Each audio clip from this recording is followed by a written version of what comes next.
আজকে একটা দুর্ঘটনা ঘটেছে, আমি একজন mayor, councillor, whoever it is, এবং একটা ইমার্জেন্সি সিচুয়েশন যেখানে অলরেডি একজন মারা গেছে এবং বহু লোক ঘর ছাড়া, এবং একদম বিচ্ছিরি ব্যাপার, মানে একটা মানে বিবরণ দেওয়া যায় না।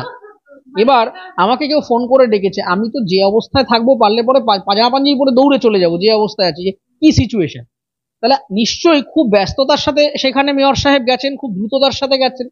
তাহলে দ্রুততার সময় যদি তিনি 40-50 হাজার টাকার গেঞ্জি পরে যেতে পারেন, তাহলে যখন তিনি আসলে খুব মানে সাজগোজ বলতে যেটা আমরা বুঝি, যে আমরা মেকওভার যেটাকে বলি, যে তিনি যখন ভাবনা চিন্তা করে নিজের জন্য ভালো পোশাক পরেন, তাহলে তো তিনি বোধহয় কোটি কোটি টাকার দামের, মানে শাহরুখ খানের ঘড়ি আর ফিরাদ হাকিমের ঘড়ি বোধহয় একই হয়ে যাবে। তাদের মতো গরিব নেতা আর গোটা পৃথিবীতে কেউ নেই, এবং সেজন্যই তারা কিন্তু 60,000 টাকার জামাটা ডিসকাউন্টে 40,000 টাকায় যখন পাওয়া গেছে সেই কোম্পানিতে তখনই কিনেছে। যে ববি হাকিম কেন 40,000 টাকার জামা পরে, এটাতে অবাক হওয়ার কিছু নেই। উনি রাজনীতিটা করে কত টাকা রোজগার করেছেন, ওনার বাড়ি, ওনার গাড়ি, ওনার জীবনযাপন, ওনার চারপাশের যা মহল, সেই মহলটা দেখলেই আপনি বুঝতে পারবেন যে এটা সুস্থ স্বাভাবিক রাজনীতি করে, সৎ উপায় রাজনীতি করে পৃথিবীর কোনো রাজনৈতিক ব্যক্তিত্বের পক্ষে এই রকমের রোজগার করা সম্ভব নয়। এনারা কত টাকা মাইনে পান একজন মেয়র হিসেবে, তার যা যা এমএলইউমেন্টস রয়েছে। আর এই মুহূর্তে তৃণমূল কংগ্রেসের ডেফিনেশনটা হচ্ছে, তৃণমূল একটি রাজনৈতিক সংগঠন নয়, তৃণমূল আসলে একটি টাকা রোজগারের প্ল্যাটফর্ম। কিছুদিন আগে মদন মিত্র সাহেব তো নিজেই স্বীকার করে দিলেন যে তৃণমূল করতে আসে লোকে টাকা দিয়ে ভোটের টিকিট কেনে। কেন কি, যে কাউন্সিলর সব থেকে গ্রাউন্ডেড একটা রোল পলিটিক্স এর ক্ষেত্রে, যে মানুষের সব থেকে কাছে থাকে, সেই লোকটাকে চারিদিকে 10টা বাউন্সার নিয়ে ঘুরতে হয়। তার কারণটা হচ্ছে সেই বাউন্সারটা সরকার দেয় না, তাকে নিজেকে রাখতে হয়। তার কারণ এদের প্রত্যেকের মধ্যে একটা ভয় আছে যে পাবলিক যেভাবে খচে যাচ্ছে জায়গায় জায়গায়, সেখানে এরা খুব স্বাভাবিকভাবে উইদাউট সিকিউরিটি গেলে পাবলিক রেগে গিয়ে পেঁদাতে পারে। কুণাল ঘোষের কথা এত পাত্তা দেওয়ার দরকার নেই। কুণাল ঘোষের অবশ্য এই সমস্ত নিয়ে একটু বেশি জ্ঞান থাকার কথা, কারণ উনি তো মাঝে মধ্যেই জেলে টেলে চলে যান। তো ওনার জেল সম্পর্কে, আইন আদালত সম্পর্কে কম্পারেটিভলি বেটার আন্ডারস্ট্যান্ডিং রয়েছে। কিন্তু ডাঙ্গায় যারা সর্বস্ব হারিয়ে, তারা মাথার ছাদ হারিয়ে, কার্যত তাদের নাকি খাবার টাকা পর্যন্ত নেই, সেটা আপনারা বঙ্গ টিভিতে দেখেছেন।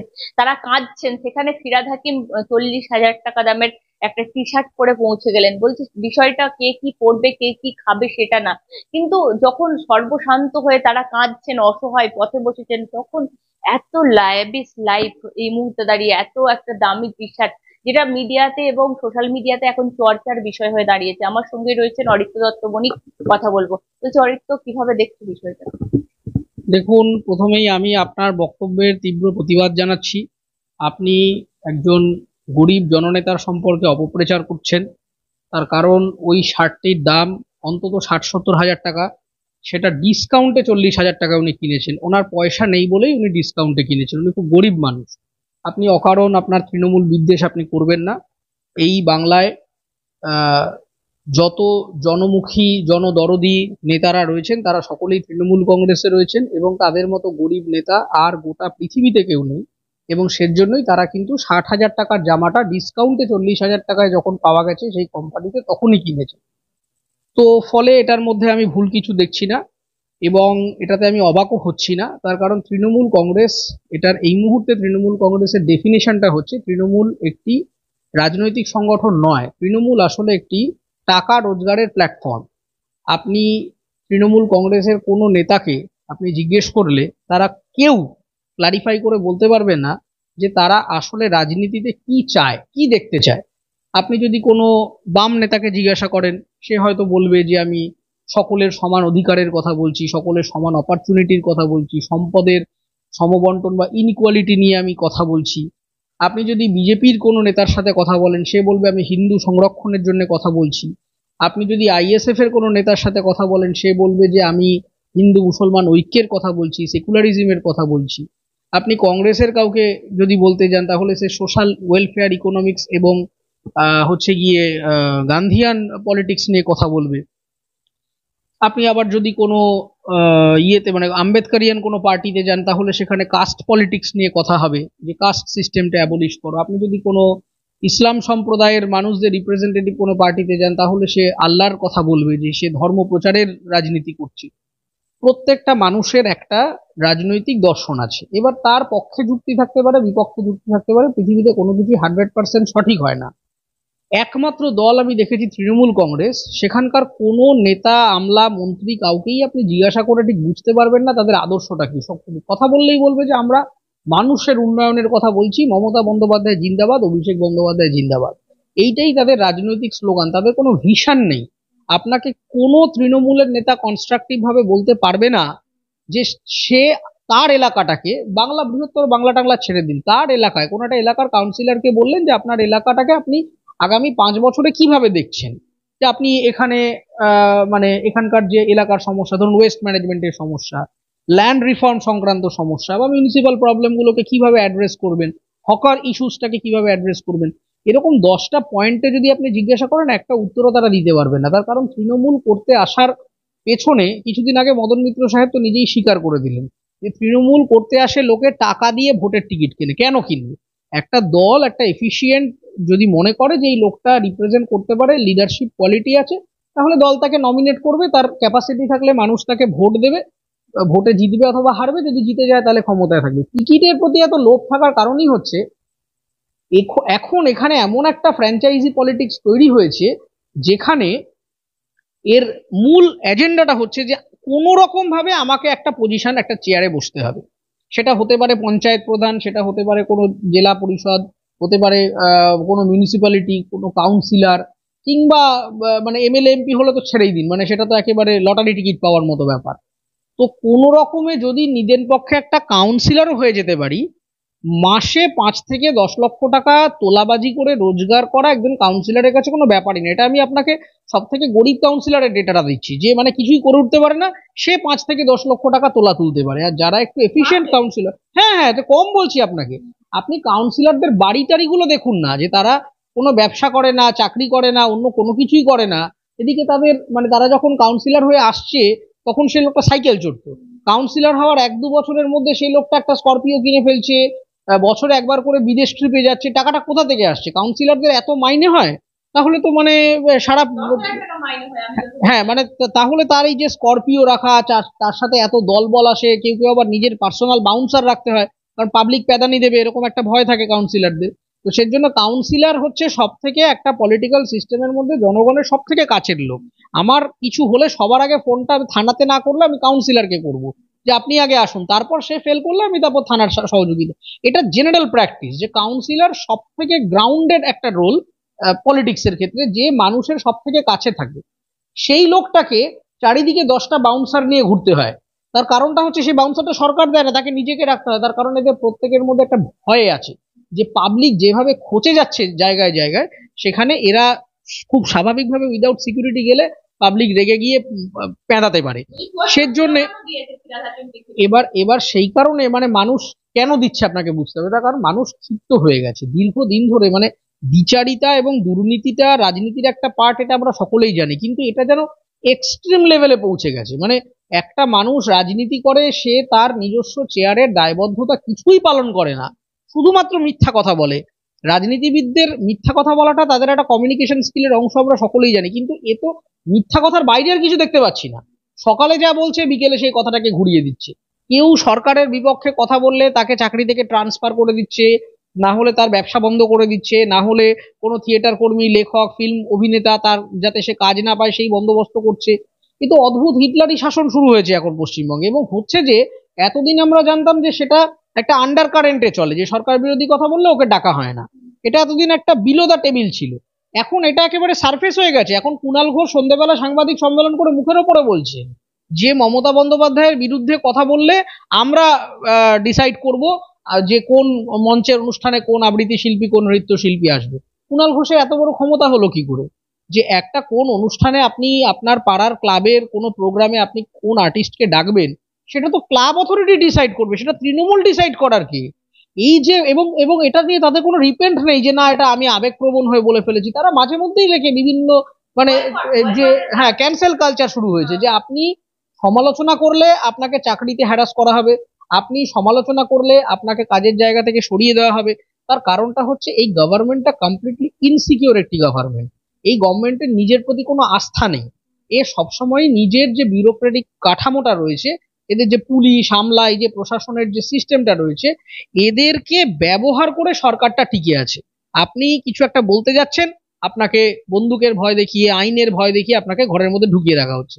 যখন আপনি আইনের ভয় পাচ্ছেন না, তখন আপনাকে ভাতে মেরে ফেলার চেষ্টা হচ্ছে, যে আপনি জার্নালিস্ট, আপনার চ্যানেল আমি উড়িয়ে দেবো। আপনি লেখক, আপনার বই যাতে কোনো পাবলিশার না পাবলিশ করে সেটা দেখে নেবো।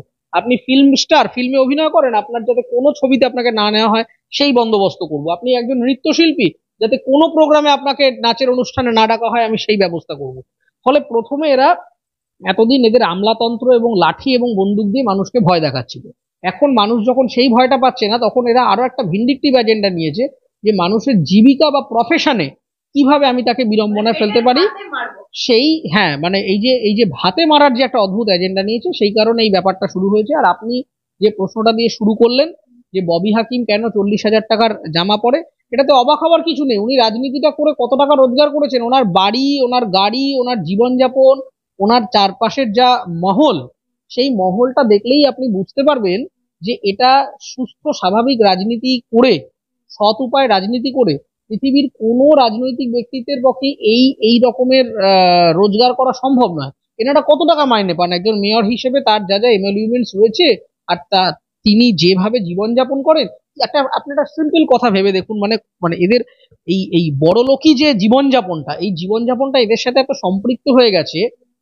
একটা সিম্পল কথা ভেবে দেখুন, ধরুন আজকে একটা দুর্ঘটনা ঘটেছে, আমি একজন mayor, councillor, whoever it is, এবং একটা ইমার্জেন্সি সিচুয়েশন যেখানে অলরেডি একজন মারা গেছে এবং বহু লোক ঘর ছাড়া, এবং একদম বিচ্ছিরি ব্যাপার, মানে একটা মানে বিবরণ দেওয়া যায় না। এবার আমাকে কেউ ফোন করে ডেকেছে, আমি তো যে অবস্থায় থাকবো, পারলে পরে পাজামা পাঞ্জাবি পরে দৌড়ে চলে যাবো, যে অবস্থায় আছে, যে কি সিচুয়েশন। তাহলে নিশ্চয়ই খুব ব্যস্ততার সাথে সেখানে মেয়র সাহেব গেছেন, খুব দ্রুততার সাথে গেছেন। তাহলে দ্রুততার সময় যদি তিনি 40-50 হাজার টাকার গেঞ্জি পরে যেতে পারেন, তাহলে যখন তিনি আসলে খুব মানে সাজগোজ বলতে যেটা আমরা বুঝি, যে আমরা মেকওভার যেটাকে বলি, যে তিনি যখন ভাবনা চিন্তা করে নিজের জন্য ভালো পোশাক পরেন, তাহলে তো তিনি বোধহয় কোটি কোটি টাকার দামের, মানে শাহরুখ খানের ঘড়ি আর ফিরহাদ হাকিমের ঘড়ি বোধহয় একই হয়ে যাবে। তার কারণটা হচ্ছে যে এই লোকগুলো রাজনীতি করে প্রচুর বেআইনি ইনকাম করে ফেলেছেন, এবং সেই ইনকামটা যে কত, আমি এও আপনাকে গ্যারান্টি দিয়ে বলছি, এনারা নিজেরাও জানেন না। কারণ এত ক্যাশ টাকার ঘুষ তো ওদের কাছে কোনো, ওর বাড়িতে যদি চুরি ডাকাতি হয়ে যায়, আমাদের বাড়িতে একটা লকার ভাঙচুর হলে আমরা মানে বোধহয় সর্বশান্ত হয়ে যাব, কিন্তু ববি হাকিমের বাড়িতে ঈশ্বর না করুক কিছু না হয়, যদি এটা চুরি ডাকাতি হয়, ওনার কিছু এসে যাবে না। তার কারণ ওনার সারা কলকাতা জুড়ে কত বেআইনি বাড়ি আছে আপনি চিন্তা করতে পারবেন না, এবং কোথায় কত টাকার ক্যাশ আছে ওর কাছে, যদি 1-2 লাখ টাকা কোনো ব্যাপারই না, মানে 5 লাখ টাকা চুরি হয়েছে, ঠিক আছে দেখে নাও, পরে ও কালকেই অন্য জায়গা থেকে তোলা তুলে নেবে। এই যে কনস্ট্যান্টলি বেআইনি র্যাকেট গুলো চলছে, মানে কলকাতায় কি কি চলে, কলকাতায় চলে হচ্ছে ল্যান্ডের একটা বড় র্যাকেট চলছে, দীর্ঘদিন ধরে চলছে। রিয়েল এস্টেটের একটা বড় র্যাকেট চলছে। বিভিন্ন বেআইনি জায়গায় without any planning proposition flat উঠে যাচ্ছে, সেখানে ব্যাংক তো লোন দিচ্ছে না, কারণ কোনো ডকুমেন্টস নেই। তখন কালোবাজার থেকে একটা বেআইনি ভাবে মানুষকে লোন দিয়ে লোনের ফাঁদে ফেলা হচ্ছে। বেশি সুদের হারে আপনার থেকে লোন দিয়ে আপনাকে আমি ফ্ল্যাটটা দিয়ে দিলাম, কারণ আপনার তো থাকা খাওয়ার একটা জায়গা প্রয়োজন। আপনি ফ্ল্যাটটা কিনে নিলেন, নিয়ে এবার লোনের ফাঁদে পড়লেন। তারপর আপনি এবার গয়না বন্ধক রেখে টাকা শোধ করছেন, বা আপনাকে ফ্ল্যাটটা আমি ক্রোক করে নিচ্ছি, এই ধরনের একটা ছ্যাঁচড়ামো হচ্ছে। এছাড়া আর কি কি আছে কলকাতার বুকে, একাধিকবার আমরা দেখেছি এনআইএ থেকে শুরু করে কলকাতা পুলিশকে এবং এসটিএফ রয়েছে, তাদের বারবার জঙ্গি আক্রমণ আমরা দেখেছি, যে কিভাবে এখানে হচ্ছে। আচ্ছা, পোর্ট থেকে ব্যাপক ব্যাপক অঙ্কের ড্রাগ পাচারের নেটওয়ার্ক কলকাতা অ্যাক্টিভেটেড রয়েছে, সেই ব্যাপারে কারোর কোনো হুঁশ নেই। দু একটা খবরের কাগজে আসে, বাকিগুলো আসেই না। বিরাট অঙ্কের ড্রাগ র্যাকেট, নার্কোটিক র্যাকেট কলকাতার বুকে অ্যাক্টিভেটেড রয়েছে দীর্ঘদিন ধরে। এরপরে যেটা রয়েছে সেটা হচ্ছে জুভেনাইল ক্রাইম। যেহেতু কলকাতায় লেটেস্ট প্রধানমন্ত্রীর যে অর্থনৈতিক অ্যাডভাইজারি কাউন্সিল, তারা একটা রিপোর্ট দিয়েছিল প্রধানমন্ত্রীর দপ্তরে, যে পশ্চিমবঙ্গ থেকে 48% অ্যাপ্রক্সিমেটলি বাঙালি, তারা পশ্চিমবঙ্গ ছেড়ে অন্যান্য রাজ্যে চলে গেছে। কেউ গুজরাটে গেছে, কেউ দিল্লিতে গেছে, কেউ উত্তরপ্রদেশে কাজ করছে, কেউ ব্যাঙ্গালোরে কাজ করছে। এবং এইখানে এই মুহূর্তে যে জনসংখ্যার ক্রাইসিসটা তৈরি হয়েছে, সেই জনসংখ্যাটাকে ফিল আপ করছে হচ্ছে আশপাশে, ধরুন বিহার, ছত্তিশগড়, ঝাড়খণ্ড থেকে চলে আসা একদল মানুষ, আনস্কিল্ড লেবার। তারা কম পয়সায়, এখানে একটা বড় মার্কেট আছে, একটা বড় কমিউনিটি আছে, যেখানে মাত্র 10,000 টাকা দিলে একটা বড় অঙ্কের জুভেনাইল ক্রাইম আপনি মানে ক্রিমিনালদের ডেটাবেস পেয়ে যাবেন। 10,000 টাকায় এখানে সুপারি কিলার পর্যন্ত ভাড়া পাওয়া যায় কলকাতায়।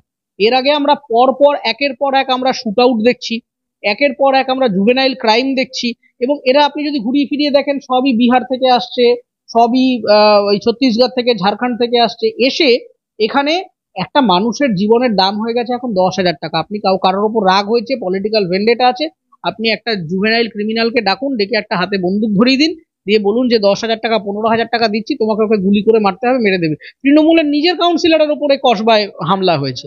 ফলে এখান থেকেই বোঝা যাচ্ছে যে এই দলটি এবং সরকারটি এখন কমপ্লিটলি ইনসিকিউর স্ট্যাটাসে রয়েছে। মুখ্যমন্ত্রী যে বলছে 26-এ আমরাই ক্ষমতায় আসবো সংখ্যাগরিষ্ঠতা নিয়ে। দেখুন, তিনি যে অ্যাসপেক্ট থেকে বলছেন দুটো কারণ। এক, এই মুহূর্তে মুখ্যমন্ত্রী যে জায়গাটা এগিয়ে আছেন তার কোনো সঠিক বিরোধী নেই, যেটা একটা বড় ক্রাইসিস বলে আমি মনে করি। যদি দিল্লি থেকে যে জয়লাভটা করেছে বিজেপি, তারা যদি সঠিকভাবে নিজেদেরকে ইউনাইটেড করে এখানে সঠিকভাবে নামতে পারে এবং দিল্লির বিজেপি যদি এখানকার বঙ্গ বিজেপিকে হার্টফেল্ট সহযোগিতা করে, তাহলে মমতা বন্দ্যোপাধ্যায় কোনো অবস্থাতেই টিকে থাকতে পারবেন না। কিন্তু যেভাবে এখানে যেটা বারবার রটনা হয় যে অন্যান্য জায়গায় আপনি দেখুন, ঝাড়খণ্ডের মুখ্যমন্ত্রী গ্রেফতার হলো, অরবিন্দ কেজরিওয়ালের মতো এত বড় একজন স্টলওয়ার্থ পলিটিশিয়ান গ্রেফতার হয়েছিলেন এবং তার এগেনস্টে যথেষ্ট দ্রুততার সাথে অ্যাকশন হচ্ছে। বাংলায় এসে কোথাও গিয়ে যেন ইডি সিবিআই এর কি জানি, যেটাকে লোকেরা মজা করে মিম করে বলে যে ম্যানেজ হয়ে গেছে, সেটিং হয়ে গেছে, এই যে একটা অদ্ভুত ব্যাপার, কোথাও গিয়ে মনে হচ্ছে যে কেন্দ্রীয় সরকার যেন মন থেকে চাইছেন না এই বাংলাটাকে পলিটিক্যালি টেক ওভার করতে। সেই কারণে এখানে এদের বারবারন্তটা চলছে। সঠিক বিরোধী দল যদি হয়, এবং আমি লেটেস্ট একটা খবর পাচ্ছিলাম যে একটা নতুন রাজনৈতিক সংগঠনও নাকি চলে আসতে পারে এর মধ্যে ভোটের আগে। এই এই দলগুলি কারা করছেন আমি ঠিক জানি না, কিন্তু যদি সঠিকভাবে সত্যি বিরোধী শক্তি যদি সঠিকভাবে কাজ করে, তাহলে কোনো অবস্থাতেই তৃণমূল থাকতে পারবে না। তৃণমূল একমাত্র যে দম্ভের থেকে জায়গাটা বলছে, তাদের উল্টো দিকে শক্তিটা কম রয়েছে, মানে উল্টো দিকে বিরোধী শক্তিটা ক্ষীণ, সেই জন্য তাদের ওপর এই লম্ফঝম্পটা তারা দেখাচ্ছেন। তো আমি বলবো এসএসসির ক্ষেত্রে একদম দেখা গেল যে সেগ্রিগেশন সম্ভব হলো না। সেগ্রিগেশন সত্যি সম্ভব নয়, কারণ চারটে জায়গা থেকে, চারটে ডিপার্টমেন্ট থেকে 4 রকমের তথ্য আসছে। কি করে বলছি, এই চাল আর কাঁকড় কারা মেশালো, আর এর জন্য দায়ী কে? আমি বলছি এত যে 26,000-এর ভবিষ্যৎ অরিক্ত অর্ডার রিজার্ভ রয়েছে আজ সুপ্রিম কোর্টে, কার্যত অথই জলে।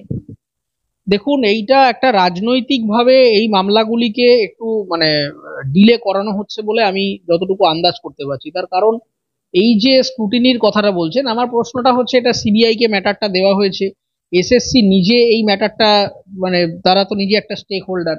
বারবার প্রশ্ন চলে আসছে মামলাকারীদের দিকে যে আপনারা কেন মামলাটা করেছেন। আরে আমরা মামলাটা করেছে যারা, তারা তো জাস্টিস পাওয়ার জন্য করেছে। একটা অন্যায় হচ্ছে, আপনি দেখছেন, দেখে চুপ করে বসে থাকছেন, এটা তো হয় না। আর আমার সাথে অন্যায় হচ্ছে, আমি কথা বলবো না? মামলাটা যারা করেছেন মামলাকারীরা, তারা তো ন্যায় পাওয়ার জন্য মামলাটা করেছেন। মামলা করবে কুণাল ঘোষ বলতে এইসব যেসব ডিফ্যাক্টো ক্যান্ডিডেট আছে তাদেরকে ধরে একটা ডাইরেক্ট মামলা করে দিলেই হলো। দেখুন, কুণাল ঘোষের কথা এত পাত্তা দেওয়ার দরকার নেই। কুণাল ঘোষের অবশ্য এই সমস্ত নিয়ে একটু বেশি জ্ঞান থাকার কথা, কারণ উনি তো মাঝে মধ্যেই জেলে টেলে চলে যান। তো ওনার জেল সম্পর্কে, আইন আদালত সম্পর্কে কম্পারেটিভলি বেটার আন্ডারস্ট্যান্ডিং রয়েছে। কিন্তু যাই হোক, কুণাল ঘোষ তো যে একটি সংবাদপত্রে চাকরি করেন, সেখান থেকে অনেক লক্ষ টাকা মায়না পান, হয়তো তৃণমূল থেকেও কমিশন পান, নালে প্রতি সন্ধ্যেবেলা বসে মাইক্রোফোন নিয়ে তৃণমূলের জয়গান গাইতেন, না কিছু একটা পান নিশ্চয়ই, আইদার পয়সা পান অথবা অন্যান্য ইমোলিউমেন্টস গুলো তাকে দেওয়া হয়। তো কোনো না কোনো ভাবে তিনি বেনিফিটেড বলে তিনি এই কথাগুলো বলছেন। তো কুণাল ঘোষকে আমি খুব একটা না সিগনিফিকেন্ট পলিটিক্যাল পার্সোনালিটি হিসেবে মনে করি না। কুণাল ঘোষের প্রোফাইল বা পেজ যেগুলো আছে, সেগুলো আমি কেবলমাত্র দেখি কারণ সারাদিন কাজকর্ম করবার পরে আমাদের তো কেউ সিনেমা দেখে, কেউ ওয়েব সিরিজ দেখে, তো আমি ওটাকে একটা এন্টারটেনমেন্ট হিসেবে ওনার পাবলিক স্পিকিং গুলো আমি শুনি। তার কারণ প্রত্যেক মানুষেরই শোনা উচিত। আমাদের অফিসের ঝামেলা রয়েছে, আমাদের পড়াশোনায় চাপ রয়েছে, পারিবারিক ঝামেলা রয়েছে। তো দর্শকদের আমি সবসময় অনুরোধ করি যে আপনারা যারা স্ট্রেসড হয়ে আছেন, মন খারাপ হয়ে রয়েছে, মানে অবসাদে সিচুয়েশন তৈরি হয়েছে, অবশ্যই আপনারা ফাঁকা টাইমে একবার কুণাল ঘোষের ইউটিউব চ্যানেলটি খুলে তার সাংবাদিক সম্মেলন বা তার যা বক্তব্য সেগুলো শুনুন। এত সুন্দর রিফ্রেশমেন্ট পৃথিবীর কোনো সিনেমা, কোনো ওয়েব সিরিজ আপনাকে দিতে পারবেন না।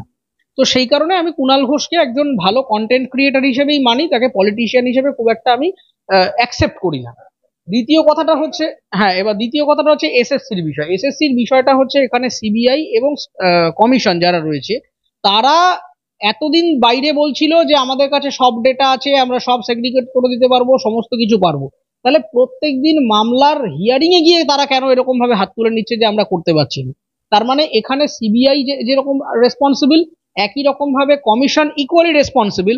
তার কারণ তারা পরীক্ষাটা কন্ডাক্ট করেছে, তারা একটা স্বতন্ত্র অথরিটি, সরকারের দ্বারা নিয়ন্ত্রিত একটি স্বতন্ত্র অথরিটি।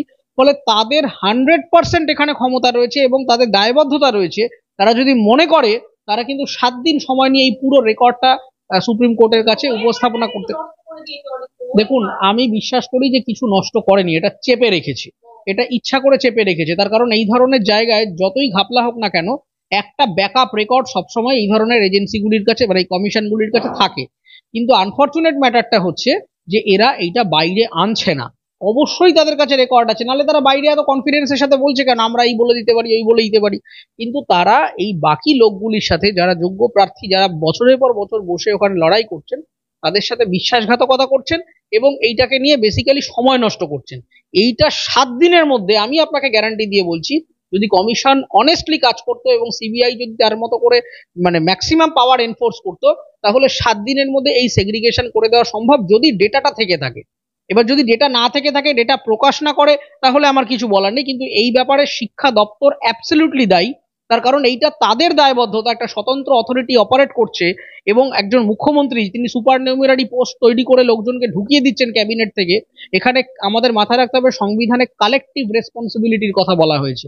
কালেকটিভ রেসপন্সিবিলিটি মানে হচ্ছে যে যদি কোনো রং ডুইংস হয় আমাদের কোনো গভর্নেন্সে, তাহলে ওই ক্যাবিনেটকে, ক্যাবিনেটের মন্ত্রিসভাকে, সকলকে সমান দায়ী, মানে দায়বদ্ধতা নিতে হবে। কিন্তু এখানে তো দায়বদ্ধতার গল্প নেই, আগেই দায় ছেড়ে দিয়েছে। কে না খেয়ে মূল, আমার দরকার কি, আমি তো লক্ষ লক্ষ কোটি কোটি টাকা রোজগার করছি। তো এই জায়গায় তৃণমূল কংগ্রেসটা একটা ধান্দাবাজির প্ল্যাটফর্ম হয়ে গেছে। কেউ কোনো রকম পলিটিক্যাল ইডিওলজি নিয়ে এখানে কাজ করছে না। দু একটা ভালো কাজ যেগুলো করছে তারা নিজস্ব উদ্যোগে করছে। যেরকম ফর এক্সাম্পল, ভালো লোকের জায়গা পাবেন না আপনি, আপনাকে একটা সিম্পল এক্সাম্পল দিচ্ছি। ধরুন ডেরেক ওব্রায়েন 2 দিন ধরে খুব ভালো ভালো বিল তৃণমূল কংগ্রেসের হয়ে রাজ্যসভায় টেবিল করছেন। একটা তিনি ম্যারাইটাল রেপকে শাস্তিযোগ্য অপরাধ হিসেবে ঘোষণা করবার দাবি জানিয়েছেন। আচ্ছা, তারপরে হচ্ছে তিনি পার্লামেন্টে মিনিমাম ওয়ার্কিং ডেজ 100 থেকে 120 দিন করবার একটা দাবি জানিয়েছেন। আপনি দেখবেন ডেরেক ওব্রায়েনকে নিয়ে তৃণমূল কোনো কথা বলছে না, যেহেতু শিক্ষিত লোক, যেহেতু একটা কাজের কাজ করছে। আপনি যদি পড়াশোনা জানেন এবং আপনি যদি কোনো কাজের কাজ করেন, গুড গভর্নেন্সের জন্য কিছু করেন, তৃণমূলে আপনার জায়গা নেই। তৃণমূলে কাজ মানে তৃণমূলের ফেভারিট হওয়ার দুটো ক্রাইটেরিয়া আছে। এক, আপনাকে প্রচুর কাটমানি নিয়ে ফান্ডিং করতে হবে। আর 2 হচ্ছে আপনাকে 100% জোচ্চোর হতে হবে। এবং আপনি কোনো রকম যদি সততার চিহ্ন আপনার মধ্যে থাকে, আপনি তৃণমূল কংগ্রেসের ফেভারিট লিস্টে থাকতে পারবেন না। সেই জন্য তৃণমূল কংগ্রেসের যে সকল এমপিরা, এমএলএরা ভালো কাজ করছেন, তাদেরকে আইদার সরিয়ে দেওয়া হচ্ছে, ভালো বা যারা ধরুন ভালো পোটেনশিয়াল ক্যান্ডিডেট, এখন ভালো এমএলএ ইয়ে রয়েছেন, মানে কাউন্সিলর রয়েছেন, হয়তো এমএলএ হতে পারেন, তাদেরকে সরিয়ে দেওয়া হচ্ছে। এই ওই সেই পজিশনের লোভ দেখিয়ে তাদেরকে মেন স্ট্রিম থেকে সাইড লাইন করে দেওয়া হচ্ছে, লবি ফবি এই সমস্ত করে। দেখলেন তো, মুখপাত্রদেরকে চেঞ্জ করে দিল। ভালো মুখপাত্ররা ছিলেন, অনেক ভালো ভালো বক্তারা ছিলেন, কিন্তু ভালো লোক হলে তো আপনাকে তৃণমূলে রাখা যাবে না। তৃণমূলে থাকতে গেলে আপনাকে মাসেল পাওয়ার এবং মনিটারি পাওয়ার 100% জোচ্চোর হতে হবে, সার্টিফাইড জোচ্চোর, যে আপনি আদ্যন্ত চুরি দুর্নীতিতে একদম সার্টিফাইড হতে হবে। এবং আপনাকে খুন খামারি ক্রিমিনাল অফেন্সে একদম পটু হতে হবে, যাতে আপনি ফোন করলে কয়েকশো লোক, সন্ডাগন্ডা লোক, বোমা বন্দুক লাঠি সোটা নিয়ে চলে আসতে পারে। আপনি একটা শিক্ষিত লোক, আপনি সমাজের কথা ভাববেন, মানুষের কথা ভাববেন, তাহলে তৃণমূল কংগ্রেস কোনোদিনই আপনাকে জায়গা